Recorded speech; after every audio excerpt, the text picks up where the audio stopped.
հույս ունեմ Հայաստանից դեպի Ադրբեջան էլ արտահանում կլինի։ Արդյոք ադրբեջանական ավելի քան 10 միլիոնանոց շուկան հետաքրքիր է հայկական բիզնեսի համար։ Շուրջ 1300 տոննա ադրբեջանական բենզին Հայաստան ներկրելուց հետո վարչապետ Փաշինյանն օրերս հայտարարեց, թե հույս ունի, որ առաջիկայում Հայաստանից էլ ապրանքներ կարտահանվեն Ադրբեջան։ Փաշինյանի այս հայտարարությանն ի պատասխան արդեն Բաքվից տնտեսագիտական կարծիքներ են հնչում, թե Ադրբեջանը Հայաստանից կարող է կոնյակ, ծխախոտ եւ գյուղատնտեսական ապրանքներ գնել։ Նրանք բազմազան խմիչքներ ունեն, նրանց կոնյակը օրինակ հայտնի է ամբողջ աշխարհում։ Իշխանամետ Հայքի Նազին ասել է ադրբեջանցի տնտեսագետներից մեկը։ Արդյոք կոնյակ արտադրող ընկերությունները պատրաստ կլինեն պահանջարկի դեպքում իրենց արտադրանքը արտահանել ադրբեջանական շուկա։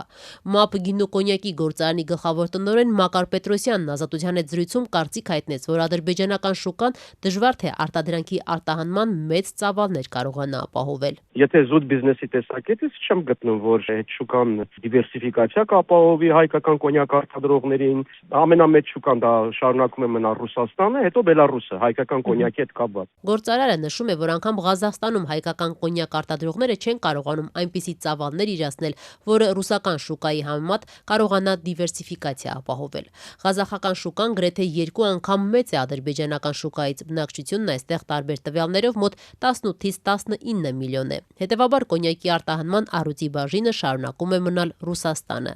ՄԱՊ-ն իր արտադրանքն այսօր արտահանում է Ուկրաինա, Ռուսաստան, Բելարուս, Մոլդովա եւ եվրոպական տարբեր երկրներ։ Ես չեմ գտնում, որ ինքը այն շահույթը կլինի, որ կարգավիճակ կարող է կամպանիայի փոխվի։ Իհարկե, որպես շուկա միշտ ողջունելի է ինչ որ նոր շուկանել գտնելը, թեկուզ շատ քիչ քանակի վաճառք ունենալու համար։ Դուք կարտահանեք այնտեղ։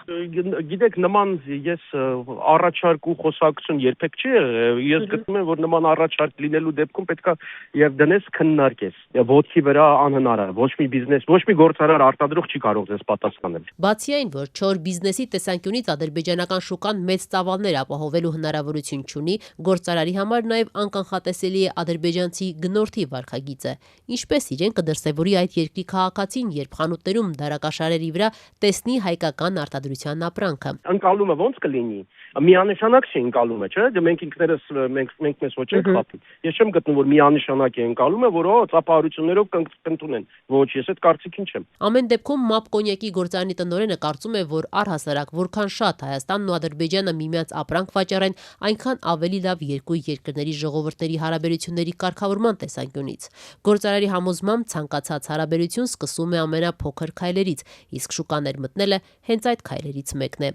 Գործարարների շրջանում սակայն կարծիքները տարբերվում են։ Կոնյակ արտադրող ընկերություններից մեկի ղեկավարը, որ չցանկացավ իր անունը հրապարակել, հետագայում իր բիզնեսը հնարավոր խնդիրներից զերծ պահելու համար, Ազատության հետ զրույցում նշեց, որ ինքը Ադրբեջանը չի դիտարկում որպես գործընկեր երկիր։ Իմ սկզբունքները ավելի կարևոր են, քան գումար աշխատելը։ Ես գումար եմ աշխատում իմ սկզբունքներին համապատասխան ապրելու համար։ Ինչպես կարելի է հարստացնել մի երկրի, որի հետ դու պատերազմի վտանգ ունես։ Միևնույն է, աշխարհի ամբողջ գումարները չես աշխատի, գործընկերներին պետք է ճիշտ ընտրել։ Այդ մեր գործարարների, մեր աշխատողների, մեր բիզնեսի, մեր պետության պետական բյուջեի գրպանը կծակվի, որ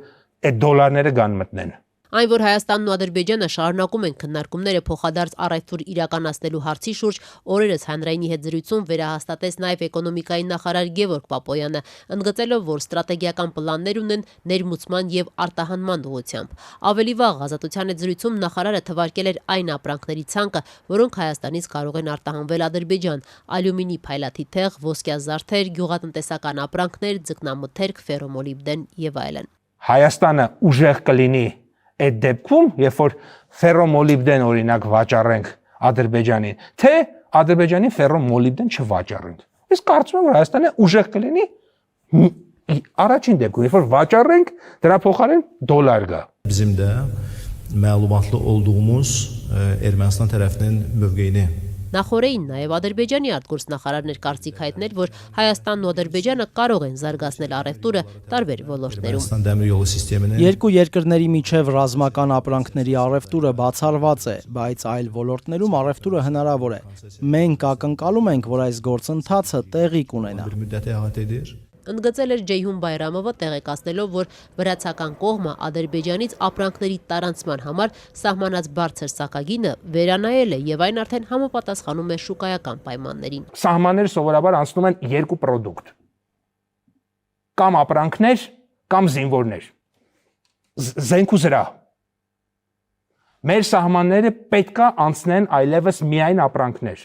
Տնտեսական վերլուծաբան Գագիկ Մակարյանն ասում է, որ իհարկե բազմաթիվ ապրանքներ կարող են արտահանվել Ադրբեջան՝ ալկոհոլային խմիչքներ, կոնյակ, գինի, շինանյութ, մետաղական կոնստրուկցիաներ, պահածոներ, մուրաբաներ, հագուստ, ծխախոտ եւ այլն։ Սակայն գլխավոր խնդիրն ըստ Մակարյանի այն է, որ Ադրբեջանում մարդիկ թշնամաբար են տրամադրված եւ հակահայկական տրամադրությունները շատ խորն են արմատավորված։ Պետությունը պետք է հանդուրժողականության մթնոլորտ ստեղծի նախ եւ առաջ, որպեսզի ապրանքները վաճառվեն եւ բիզնեսը չտուժի, ասում է վերլուծաբանը։